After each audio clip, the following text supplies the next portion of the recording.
Well, out in the country, we didn't have mortuaries, and so it was always customary for the undertaker to do his job and lay your kin out right there at home.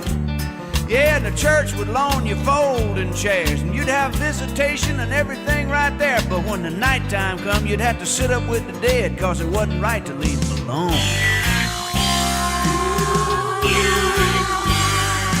Well, the last time I sat up was 65 when my old arthritic Uncle Fred died. He was 97, so stooped over, the mortician couldn't straighten him out. They used a logging chain to hold him down, covered that all up with a cape and a gown, and didn't tell nobody in the family, 'cause that's the kind of stuff folks just don't want to know about. Well, we were all sitting there, it was 3 in the morning, and then there come up a cloud of thunder, lightning, and storming. Well, that lightning flashed and that thunder clapped, and that chain round old Uncle Fred went snap, rattled and fell to the floor with a thump, and Uncle Fred just sat right up. And I ain't sitting up with the dead no more. I don't know about you.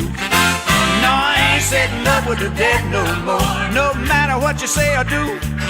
They say the dead can't hurt you 'cause they already left, but what they left can sure make you hurt yourself. And I ain't sitting up with the dead no more since the dead started sitting up too. Lord have mercy. Woo. Well, when Uncle Fred sat up, so did everyone there, and there came a great parting of the folding chairs, and that preacher nearly knocked me down. He said, "Oh, I'm heading out that kitchen door." I hollered, "Reb, that kitchen ain't got no door in it." He said, "Don't worry, son, it will have in a minute." And I ain't never seen so much jumping and shoving before. And then somebody stepped on an old cat's tail. He let out a scream, a screech, a wail, and to say the least, that howl didn't help to calm the situation down. And then that lightning flashed and that house went black, and I spoke to my feet. I said, "Boys, make tracks," and I went through that screen door licking his split for town.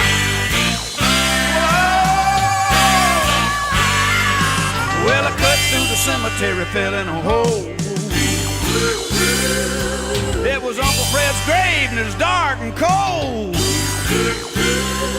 Yeah, the town drunk dug it, and he dug it too deep. And unbeknownst to me, he's still in there asleep. And I'm scratching and jumping, trying to get out of that hole. And he woke up and said, "You might as well come over here and sit down beside me, boy, 'cause you ain't getting out of here tonight." But I did. And I ain't sitting up with the dead no more. I don't know about you. No, I ain't sitting up with the dead no more. No matter what you say or do.